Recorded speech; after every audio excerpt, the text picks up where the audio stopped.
88 টাকা। 10 টাকা নাই আপু? আচ্ছা নেন রাখেন। আচ্ছা 73 টাকা আসছে আপু। 70 টাকা দেন, সমস্যা নাই, আমার কাছে খুচরা নাই তো ওই জন্য। আমার কাছে 20 টাকা আছে খুচরা মাত্র। হ্যালো এভরিওয়ান, আসসালামু আলাইকুম। Welcome to Azad rider blog and another video. প্রতিদিনের মধ্যে আজকেও নতুন আরেকটি রাইড শেয়ার ভিডিও নিয়ে চলে আসছে আপনাদের মাঝে। আজকে হচ্ছে ঘুম থেকে একটু উঠতে লেট হয়ে গেছে, এখন হচ্ছে 8টা 9 বাজে। আমি প্রতিদিন সকালে বের হলে 7টা 45 অথবা 7টা 35 30-এর মধ্যে বের হয়ে যাই। আজকে ঘুম থেকে একটু লেট হয়ে গেছে, ওদিকে হচ্ছে গাড়িতে ফুয়েলও ভরতে হবে, গাড়িতে ফুয়েল নাই। এখন হচ্ছে 8টা 10-এর মতো বাজে, আমার অফিস 10টায়। দেখি 1 ঘন্টা 50 মিনিট আছে আমার অফিস টাইমের বাকি। দেখি এই 1 ঘন্টা 50 মিনিটে কয় টাকা ইনকাম করতে পারি। চলেন আগে হচ্ছে গলি থেকে বের হই, ফুয়েল পাম্পে যাই, তারপরে কথা বলছি। লিংক রোডের ওই পেট্রোল পাম্পটাতে হচ্ছে অকটেন নাই, এই জন্য এইটাতে আসলাম। লিমিটেডের অপোজিটে এইটাই। এখন হচ্ছে পেট্রোল না থাকার কারণে এইটাতে একটু জ্যাম পড়ে আছে। আসলে অ্যাপসটা অন করে নিলাম, দেখি তেল ভরতে ভরতে কোনো ট্রিপ পাই কিনা। 250। নেন নেন নেন ভাই, অলরেডি 8টা 20 বেজে গেছে। আসলে এটা 2-4 মিনিটের মধ্যে একটা ট্রিপ ঢোকা একদম জরুরি, নয়তো হচ্ছে যাই যে অফিসের টাইম ধরতে অনেক ঝামেলা বেঁধে যাবে। ছোট্ট একটা ট্রিপ ঢুকছে, 88 টাকার ট্রিপটা। উনি যাবেন হচ্ছে শান্তা টাওয়ারের ওইখানে গোপীপাড়া গলি গলি থেকে। তারপরটা ফুজি টাওয়ারের অপোজিটে গোপীপাড়া গলি আছে, ওই গলি থেকে তাই আপুকে হচ্ছে পিক আপ করি, তারপরে নিয়ে যাই। আপু না ভাই আসলে বোঝা কষ্টকর, কারণ এখন হচ্ছে ছেলেদের লোকেশনে গিয়ে দেখি হচ্ছে ছেলে, অথচ নাম দেয়া মেয়ের, আবার লোকেশনে গিয়ে দেখি মেয়ে, নাম দেয়া ছেলের। আসসালামু আলাইকুম। হ্যাঁ হ্যাঁ হ্যাঁ, বই যে আমি গলির ভিতরে ঢুকছে, আসতেছে, অলরেডি কল দিয়ে ফেলছে। যেটা বললাম যে যাত্রী ছেলে না মেয়ে ওগুলো বোঝা যায় না যদি কল দিয়ে কনফার্ম হয়ে না নেই। কারণ হচ্ছে আইডিতে ছেলেদের আইডিতে মেয়েদের নাম দেয়া থাকে, মেয়েদের আইডিতে ছেলেদের নাম দেয়া থাকে। গতকাল একটা হচ্ছে কল ঢুকছে, আহ, যাত্রী হচ্ছে মেয়ে কিন্তু আইডিতে নাম মিশু। আমি ভাবলাম হয়তো বা ছেলে। তো গেলাম যাত্রীকে পিক আপ করার জন্য, গিয়ে তো যাত্রী খুঁজে পাই না। পরে কল কল দেয়, আমার নাম্বারে হচ্ছে কলও যায় না। তারপরে বললো যে জিজ্ঞেস করলাম যে এক মেয়েকে যে আপু কি উবার কল করছেন? বললো হ্যাঁ। তারপরে যাত্রীকে নিয়ে গেলাম। আসলে এই হচ্ছে ঘটনা। লোকেশনে চলে আসছি আপুর, এখানে দাঁড়াই, একটা কল দেই যাত্রীকে, কনফার্ম করে দিয়েছি আমি আসছি এখানে। হ্যাঁ আপু আমি চলে আসছি। ও ম্যান, ফোনে ব্যালেন্স নাই।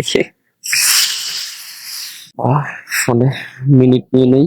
আসলে মনে হয় যে আজকে ট্রিপ ভালো করে মারতে পারবো না। আপুকে ওইখানে শান্তার ওইখানে নামিয়ে তারপর ইয়ে করতে হবে, নিকাপনের মধ্যে ঢুকতে হবে। ওইখান থেকে দেখা গেছে গুলশানের ট্রিপ পাবো, ওইটা নিয়ে অফিসে ঢুকে যাবো। আসলে কিছু করার নেই, যেহেতু আজকে বের হতে লেট হয়ে গেছে। আর আপুর লোকেশনে যেতে যেতে 9টা বাজবে। 9টার পর যদি দুটো ট্রিপ ধরেই তাহলে অফিসে ঢুকতে পারবো না টাইমলি। হ্যাঁ আপু আমি গলির মাথায় আছি, গলির ভিতরে ঢুকতে হবে। আচ্ছা ঠিক আছে, বসেন বসেন। যাবো? আপুকে পিক আপ করলাম হচ্ছে গোপীপাড়া গলি থেকে। এখন হচ্ছে যাই, আপু নামবো হচ্ছে শান্তা টাওয়ারের ওইখানে। আপুকে শান্তা টাওয়ারের ওইখানে নামাই, তারপর নিকেতনের মধ্যে ঢুকবো, দেখবো হচ্ছে গুলশান বনানীর কোনো ট্রিপ পাই না, চলে যাবো। তো কোনো ট্রিপ পেলে এখন নেওয়ার মতো আসলে সময় নেই, কারণ এখন ধরে ট্রিপ নিলে টাইমলি অফিসে ঢুকতে পারবো না। অফিসে আজকে সকালে একটু কাজ আছে, প্যাসেঞ্জার আসবে মেডিকেল করার জন্য। এখন আছে হচ্ছে পুলিশ প্লাজার সামনে তেজগাঁও লিং রোডের যে ব্রিজটা, ওইটাতে। ব্রিজটা থেকে নামলাম কেবলমাত্র। এখানে জ্যাম আছে, কারণ হচ্ছে হাতিরঝিল থেকে গুলশান 1-2 এর যে গাড়িগুলো ঢোকে, এই জন্য এই সিগন্যালটাতে সামনে জ্যাম।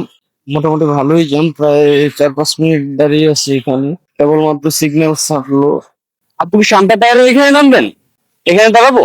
আচ্ছা ঠিক আছে। চলে এসছে আপনার লোকেশনে, আপনার শান্তা ওয়েস্টার্ন টাওয়ারের এখানে নামছে। হ্যাঁ নামেন নামেন। 88 টাকা। 10 টাকা নাই আপু? আচ্ছা নেন রাখেন। আচ্ছা থ্যাংক ইউ।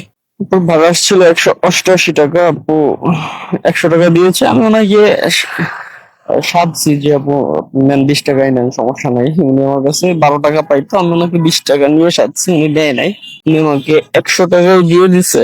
আরে মেয়া সাইড দিয়ে যাও গেলে টান দিয়া যাই। এখন হচ্ছে নিকেতনের মধ্যে গিয়ে দাঁড়িয়ে থাকবো এটা 9:30 পর্যন্ত, কারণ এখন দূরের কোনো ট্রিপ নেওয়াই যাবে না, কারণ এখন দূরের ট্রিপ নিতে গেলে আর অফিসে ঢুকতে ঝামেলা হয়ে যাবে প্রায়।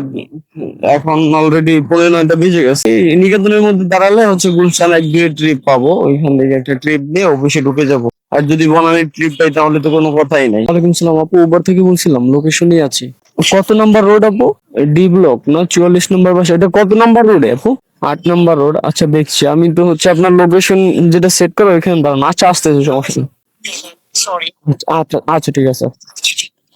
যাত্রীকে একটা মেসেজ দিলাম, হচ্ছে আমি এই হাউসের সামনে দাঁড়ানো ছিলাম। আপুর লোকেশন দেখাইছে ঠিক এই হাউসটার অপোজিটের হাউসটা, এই জন্য একটু ঝামেলা হয়েছিল।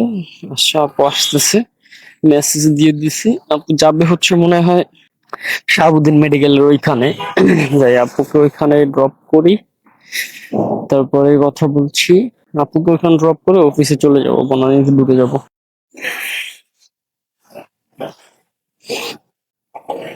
বসিনি, যাবো যাবো। আপুকে ড্রপ করলাম হচ্ছে নিকেতনের 8 নম্বর রোড, ব্লক ডি 44 নম্বর হাউস থেকে। এখন নিকেতন থেকে বের হচ্ছি, চলেন যাই আপুকে ড্রপ করি, তারপরে কথা বলছি। এই গাড়িটা মনে হয় ভিতরে ঢুকাবে। 73 টাকা আসছে আপু। 70 টাকা দেন, সমস্যা নাই, আমার কাছে খুচরা নাই তো ওই জন্য। আমার কাছে 20 টাকা আছে খুচরা মাত্র, খুচরা শেষ হয়ে গেছে, আগের কাস্টমারে দিচ্ছি তো ওই জন্য। 70 টাকা দেন, সমস্যা নাই। 3 টাকা দেওয়া লাগবে না। ওনার ভাড়া আসছিল 73 টাকা, উনি 75 টাকা দিয়েছে। আমি বলছিলাম 70 টাকা দেন, সমস্যা নাই, লাগবে না। উনি বলতেছে 70 টাকা কেন নেবেন, যেটা আসছে সেটাই নেন। অনেক খোঁজাখুঁজির পরে 5 টাকা পাইছে, তো দিল। যাক আলহামদুলিল্লাহ। এখন আর কোনো ট্রিপ ধরবো না, আর এই এলাকায় এখন আর ট্রিপ পাবো না, ডাইরেক্ট অফিসে চলে যাব।